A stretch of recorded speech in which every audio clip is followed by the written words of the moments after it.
বাড়ি বন্ধের ২.৫ বছরের মাথায় তার ছোট ছেলেটি অদ্ভুতভাবে মারা যায়। এরপর তারা সেই হুজুরকে ডেকে আনলে তিনি বলেন যে এইখানে আগে খারাপ জিনেরা থাকতো, এখানে বাড়ি করায় ওরা ক্ষিপ্ত হয়ে আছে, আর বাড়ি বন্ধ করায় তারা রাগান্বিত হয়ে আপনার ছোট ছেলেকে মেরে ফেলেছে।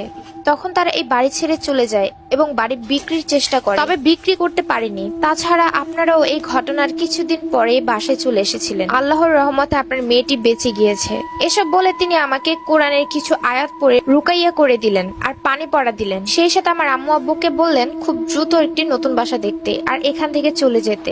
এরপর প্রায় 2 দিনের মাথায় আমরা নতুন বাসা দেখে ওখান থেকে চলে আসি।